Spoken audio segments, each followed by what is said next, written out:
নমস্কাৰ, learn with Nazia YouTube চেনেললৈ স্বাগতম। তো আমি আগতে প্ৰেজেণ্ট ইনডেফিনিট টেন্স পঢ়িছোঁ। আজি পঢ়িম present continuous tense. Present continuous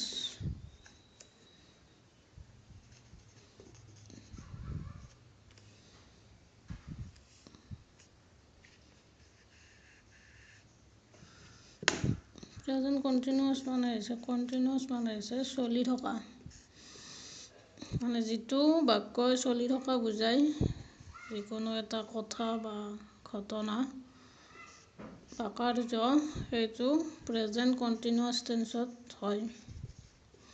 ইয়াৰ ষ্ট্ৰাকচাৰ হৈছে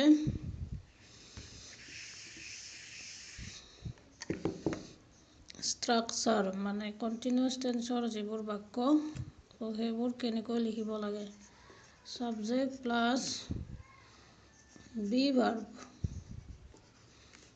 মানে এম, ইজ আৰু আৰ, প্লাছ মেইন ভাৰ্ব। সেইবোৰ বহীত লিখি ল'বা সকলোৱে। লগত কি লাগিব? ING plus object. তো এইটো হ'ল প্ৰেজেণ্ট কণ্টিনিউৱাছ টেন্সৰ ষ্ট্ৰাকচাৰ।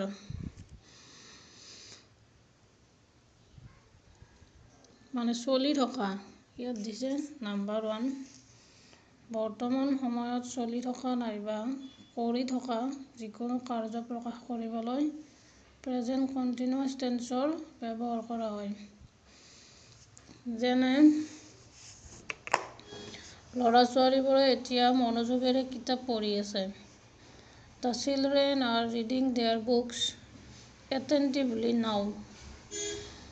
তো নাও থাকিলে এইটো আমি বুজি পাম যে প্ৰেজেণ্ট কণ্টিনিউৱাছ টেন্সত হ'ব। ইয়াত দিছে তাইৰ দেউতাকে এতিয়া শ্ৰেণীত ইংৰাজী শিকাই আছে। Her father is teaching. তো এইটো মেইন ভাৰ্ব, টিচ, শিকাই আছে। তো ইয়াত কি হ'ব? আমি ষ্ট্ৰাকচাৰত পঢ়িলোঁ, মেইন ভাৰ্বৰ লগত ING যোগ হ'ব। Teaching English in the class নাও। তো এইটো ছিংগুলাৰ নাম্বাৰ হাৰ ফাদাৰ, তো ইয়াত ইজ হ'ব। Is teaching English in the class নাও। তো আৰু ইয়াত দিছে নিকট ভৱিষ্যত, নিয়াৰ ফিউচাৰ, মানে এক সপ্তাহ, অহা সপ্তাহত বা অহা মাহত, তেনেকুৱা ভৱিষ্যত প্ৰকাশ কৰিবলৈ প্ৰেজেণ্ট কণ্টিনিউৱাছ টেন্সৰ ব্যৱহাৰ হয়। আৰু ইয়াত গয়িং টু, ING লগত গয়িং টু ৱৰ্ডটো ব্যৱহাৰ কৰা হয়। যেনে তেওঁ এতিয়া গা ধুবলৈ ওলাইছে, তাৰমানে অলপ সময় পিছতে গা ধুব। তো এইটো নিকটৱৰ্তী ভৱিষ্যত। তো এইবোৰ ট্ৰেন্সলেট কৰিবলৈ আহে আছামিজ টু ইংলিছ, এনেকুৱা ধৰণৰ। He is going to take his bath now. তো এইবোৰ আমি গুৰুত্ব সহকাৰে চাব লাগিব। আগতেও কৈছোঁ মই কিতাপখনৰ নাম। তো কিতাপখন চাই তাতে অলপ ষ্টাডি কৰিলেই হ'ল। আপ টু ক্লাছ 10 সকলোৱে ছাবস্ক্ৰাইব কৰিব। ইয়াৰ উদাহৰণ আৰু এটা দিছোঁ। ল'ৰাজনে অংক কৰিবলৈ ওলাইছে। The boy is going to do sums. তো এইবিলাক প্ৰেজেণ্ট কণ্টিনিউৱাছ টেন্স। ইয়াত কিছুমান দিছে উদাহৰণ, যেনে I write a letter now. তো নাও থাকিলে এইটো প্ৰেজেণ্ট কণ্টিনিউৱাছ টেন্স। আমি বুজিব লাগিব। I am writing a letter now. তো ইয়াত ৰাইটটো হৈছে মেইন ভাৰ্ব, ইয়াত ৰাইটিং হ'ব, কাৰণ এইটো প্ৰেজেণ্ট কণ্টিনিউৱাছ টেন্সৰ বাক্য, ING যোগ হ'ব। লগত এইটো আইৰ লগত এম হ'ব, এম, ইজ, আৰ, এই তিনিটাৰ এম হ'ব। তো এইটো হৈছে চি গ' টু মেৰি নেক্সট মান্থ। তো তো মই কৈছোঁ নেক্সট মান্থ, নেক্সট উইক এনেকুৱা থাকিলে ইয়াত গোয়িং টু হ'ব। She is going to marry next month.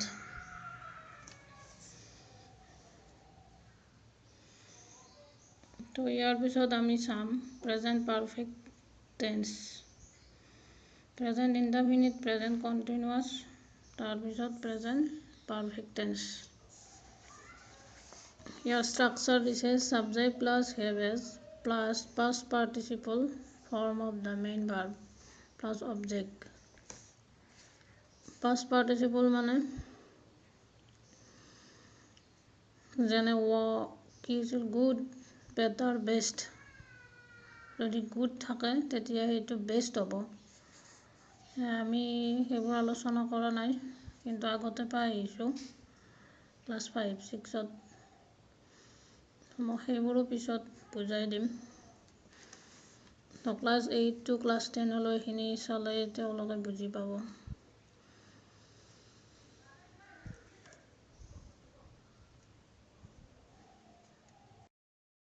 Present perfect টেন্সৰ ষ্ট্ৰাকচাৰটো দিছোঁ।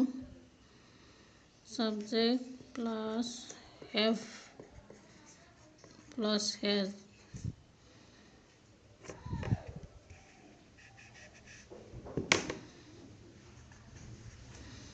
Plus past participle. এইবোৰ ক্লাছ 8ৰ পৰা ক্লাছ 10ৰ ল'ৰা ছোৱালীবোৰে জানে। Form of the main verb.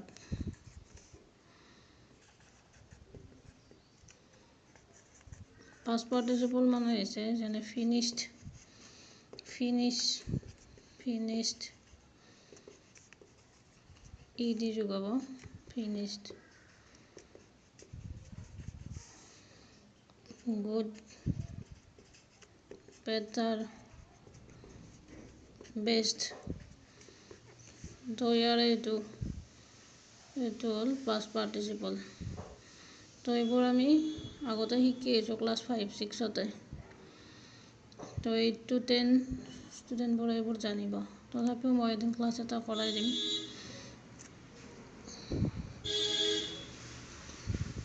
তো প্ৰেজেণ্ট পাৰফেক্ট টেন্সৰ বাক্য লিখিবলৈ এইটো ষ্ট্ৰাকচাৰ জানিব লাগিব। তেনে নম্বৰ 1, বৰ্তমান সময়ৰ অলপ আগতে বা এইমাত্ৰ কোনো এটা কাৰ্য শেষ হোৱা বুজাবলৈ প্ৰেজেণ্ট পাৰফেক্ট টেন্স ব্যৱহাৰ কৰা হয়। মানে অলপ আগতে শেষ হ'ল, কামটো হৈ উঠিল, তো এইটো প্ৰেজেণ্ট পাৰফেক্ট টেন্সত হ'ব। যেনে we have just arrive at the station. আমি এইমাত্ৰ ষ্টেচন পালোঁহি, মানে আহি পালোঁ মাত্ৰ। তো জাষ্ট ৱৰ্ডটো য'ত থাকে বা জাষ্ট নাও, তো সেইটো প্ৰেজেণ্ট পাৰফেক্ট টেন্সত হ'ব। ল'ৰাটোৱে এইমাত্ৰ অংককেইটা কৰি শেষ কৰিলে। The boy has finished. তো এইটো ফিনিছ মানে হ'ল শেষ কৰা। তো ইয়াত পাষ্ট পাৰ্টিচিপল হ'ব ফিনিছড। আৰু দ্য বয়টো ছিংগুলাৰ নাম্বাৰ, তো ইয়াত হেজ হ'ব। ফিনিছড ডুইং দ্য চামছ জাষ্ট নাও। তো জাষ্ট আৰু জাষ্ট নাও থাকিলে সেইটো প্ৰেজেণ্ট পাৰফেক্ট টেন্সত। এইবোৰ মনত ৰাখিব লাগিব।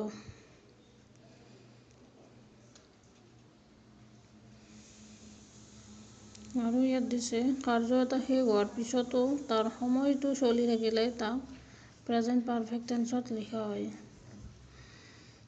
যেনে এইবছৰ বানপানীয়ে অসমৰ বহুতো শস্য নষ্ট কৰিলে। The flood has damaged many crops in Assam in this year. In Assam this year. তো এইটো বানপানীয়ে নষ্ট কৰিছে, মানে সময়টো চলি আছে, গোটেইখিনি বানপানীৰ পিছত ঠিক হৈ উঠা নাই। তো এইটো present perfect টেন্সত।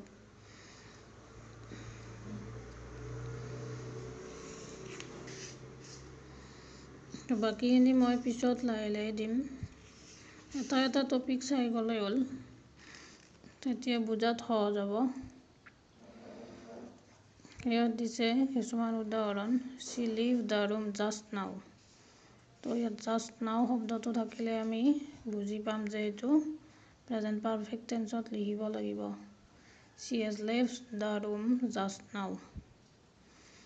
They arrive here just now. Here নহয় এইটো here. HCRE here. They have arrived here just now. তো they two plural number. তো ইয়াত have হ'ব. They have arrived here just now. তো এইখিনিয়ে simple মনত ৰাখিলে হ'ল, প্ৰেক্টিচ কৰিলে হ'ল। এইটো প্ৰেজেণ্ট পাৰফেক্ট কণ্টিনিউৱাছ টেন্স। ইয়াৰ ষ্ট্ৰাকচাৰ হৈছে প্ৰেজেণ্ট পাৰফেক্ট টেন্সৰ নিচিনাই, কিন্তু ইয়াত বিন প্লাছ হ'ব। Been subject plus have has plus been plus main ভাৰ্বত ইয়াত ING থাকিব, কাৰণ এইটো কণ্টিনিউৱাছ লিখা আছে। তো কণ্টিনিউৱাছ হ'লে ইয়াত ING যোগ হ'ব প্লাছ অবজেক্ট। অতীতৰ কোনো এটা কাৰ্য আৰম্ভ হৈ বৰ্তমানৰ বহু সময়লৈকে চলি থকা বুজাবলৈ প্ৰেজেণ্ট পাৰফেক্ট কণ্টিনিউৱাছ টেন্স ব্যৱহাৰ কৰা হয়। তো যিবোৰ বাক্যত চিন্স আৰু ফৰ এই শব্দ দুটা থাকে, সেইটোত প্ৰেজেণ্ট পাৰফেক্ট কণ্টিনিউৱাছ টেন্স হ'ব। মানে বহুত দিনৰ পৰা চলি আছে, এতিয়ালৈ চলি আছে কামটো, এইটো প্ৰেজেণ্ট পাৰফেক্ট কণ্টিনিউৱাছ। ইয়াৰ পৰা ট্ৰেঞ্চলেশ্যন আহি থাকে আপ টু HSLC লেভেল। মই সদায় কৈ আছোঁ, তো টেন্স ইজ ইম্পৰ্টেণ্ট। যেনে 1980 চনৰ পৰা আমি গুৱাহাটীত বাস কৰি আছোঁ। We have been living in Guwahati since 1980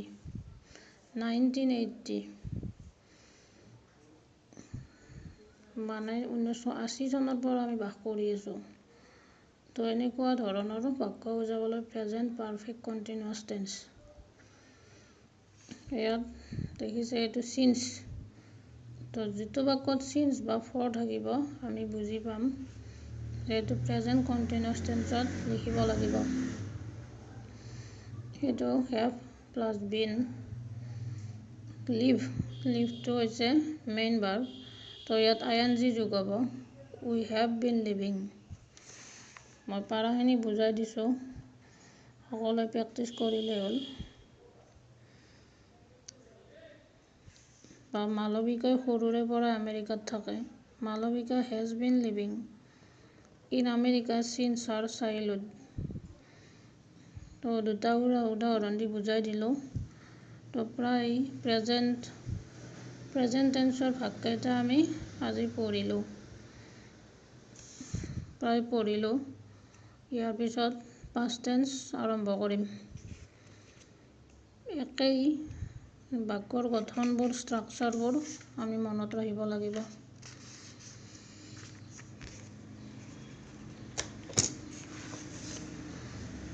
তো ইয়াত দিছে Arati reside in her uncle's house since her birth. মানে আৰতিয়ে তাইৰ জন্মৰ পৰাই, সেই সময়ৰ পৰাই তাইৰ আংকলৰ ঘৰত আছে। Arati has been residing in her uncle's house since her birth. ইয়াত চিন্স আছে, তো ইয়াত হেজ বিন ৰিচাইডিং হ'ব, মানে ৰিচাইডটো মেইন ভাৰ্ব। তো এনেকুৱাবোৰ আলোচনা কৰিলেই হ'ল, প্ৰেক্টিচ কৰিলেই হ'ল। ইয়াৰ পিছত আহিব past tense. Usage of past indefinite tense. তো আমি প্ৰথমে প্ৰেজেণ্ট টেন্সৰখিনি মনত ৰাখি লওঁ, নেক্সট আমি পাষ্ট ইনডেফিনিট টেন্স পঢ়িম। সকলোৱে ছাবস্ক্ৰাইব কৰিবা, ঘৰৰ কোনোবা আছে যদি সকলোকে ক'বা ভিডিঅ'বোৰ চাবলৈ আৰু ছাবস্ক্ৰাইব কৰিব। Thank U.